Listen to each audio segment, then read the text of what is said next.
a pre-awakening question. This question I got here in viewer comments is actually really representative of something I want to point to that is a barrier or challenge pre-awakening.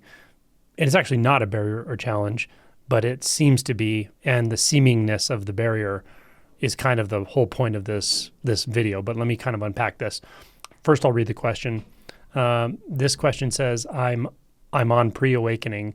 I feel pain while working and for 1 to 2 hours completely lost in thought talking with others. Sometimes I feel regress in process because I can't fully sleep at night. Strange state, like I'm in sleep mode and not simultaneously. And I feel that the mind is thinking and talking at the same time, trying to be present without any trigger. Sometimes I see very quick light flashing, strange feeling. Any advice?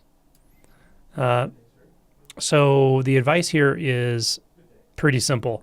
That is that what we tend to do is when we're approaching awakening or when we're oriented to awakening or when we hear about this thing called awakening and start working toward it, doing practices, meditating, mindfulness practices, and inquiry, we get a little hypervigilant as a side effect to what's going on inside us.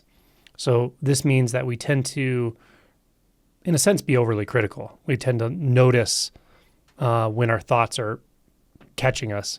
We tend to kind of beat ourselves up when we're feeling unmotivated to practice, or when we have states that are uncomfortable or feel like they're not in alignment with awakening or with deeper insights. And we kind of get, I don't know, I would say just we get focused on, I don't want to say something that's a waste of time, but it's something that is a bit of a distraction. I think that's the best way to say it.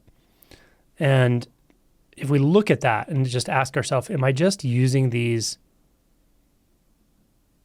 concerns as a distraction? Am I just using this kind of analysis of my situation and the feelings I'm having and the thoughts and the seeming lack of coherence in my practice or linearity in my practice? Am I using that preoccupation to keep myself stabilized? This is what I really want you to look at is there something that's actually stabilizing you even though it's uncomfortable, and noticing the thoughts, noticing the mind identification, noticing the strange sensations that come, the emotions, the lack of clarity, right? It's almost like this monitoring process can get a little supercharged when we're oriented toward awakening. And the fact that this happens is not problematic in and of itself. Like I said, it's not really counterproductive so much as it's just a distraction. It's not taking you farther away from awakening. It's not getting you closer to awakening. It's just a habit that keeps reorienting our attention essentially back into thoughts, because these are like analytical concerns. These are judgment type concerns. So it's just a habit. But you can break this habit if you ask yourself, am I using that to stabilize? Right? Meaning like, well, what if I just stop doing that altogether right now? What if I stop analyzing anything? What if I stop self-monitoring right now? What happens if you stop self-monitoring right now? What happens if you don't concern yourself with what the mind is doing, what the emotions are doing, what the body's feeling? What happens? Does the mind get quiet?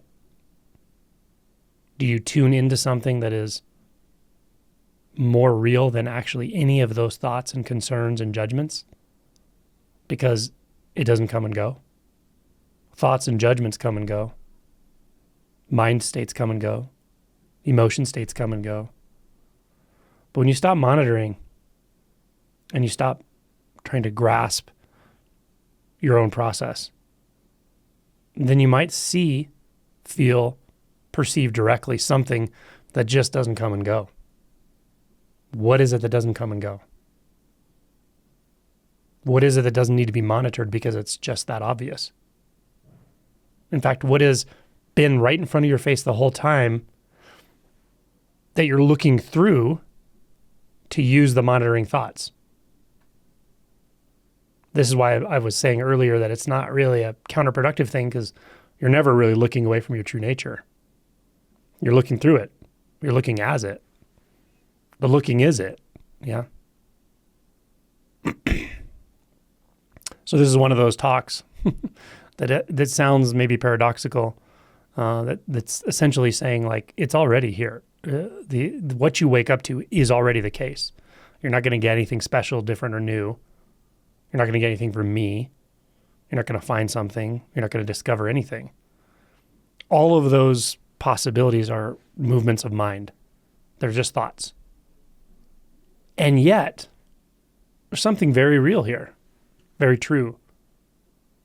It's so real and so true that in a sense, you've been leapfrogging over it.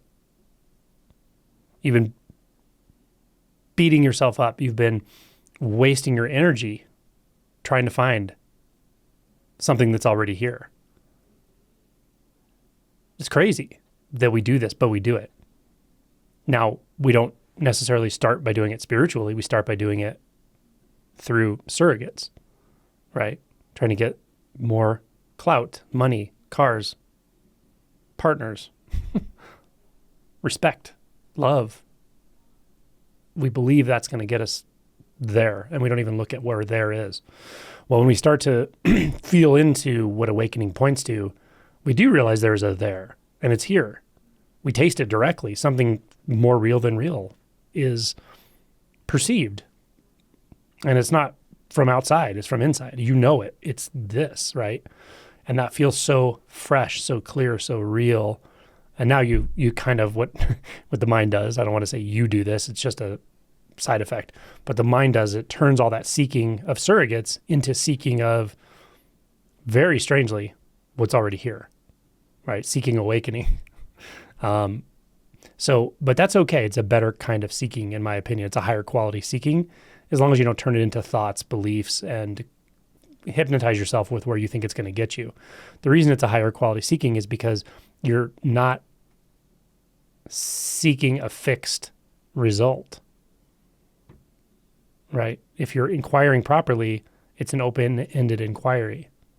You're not inquiring to get something specific. That wouldn't be inquiry, right? That would be, I don't know, something like manifestation or whatever. No, inquiry is actually asking a fundamental question in a profound way, backed by curiosity and backed by the feeling of suffering, which is the feeling that something's off here. Why am I seeking that which is already here, right? I know it's here. I can feel it. I've tasted it. And yet something keeps trying to step outside of itself to turn back and complete itself, or keeps reaching outward into an imagined future to try to grasp something called awakening, right? Something about that's unsatisfactory, unsatisfying. That's what dukkha means, or suffering. So that, put that behind the inquiry, like, what is this? Or just stop, as I mentioned earlier. Stop monitoring your process, because the seeking will turn into monitoring your process as well, and a kind of self-judgment. Because self-judgment's really easy, right? Self-judgment's very easy when we feel incomplete, when we've convinced ourselves that we're apart from something, we're apart from everything. It's very easy to believe in completeness. It's very easy to believe scarcity. It's very easy to believe something's wrong with my process or me. So it's easy to get sucked into that kind of monitoring that's turns out to be unnecessary. So if we just stop monitoring what appears, and don't make a mental image of what appears either. I'm not asking you for a sentence. It's not going to be a what. It's not going to be a thing. It's not going to be something you can enclose in a sentence or in words or in descriptions at all. And yet, there's something that can be revealed in a very big way, or a very small way, or a very simple way. But the revelation is the key. And the revelation has something to do with identity, with what you take yourself to be. So that's why a lot of the inquiry questions go back to, who am I? What am I? Or just inquiring into the nature of identity as it processes through the mind, or it seems to. Anything that really has curiosity to it, that is, let me say this differently. Anything you become curious about in that process is a good koan. It's a good question.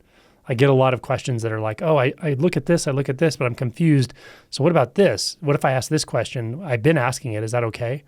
And my response is usually, of course it is. If you're asking it and you're genuinely curious, confused even about how this mechanism is functioning in your mind and in thought, that's a perfect place to inquire.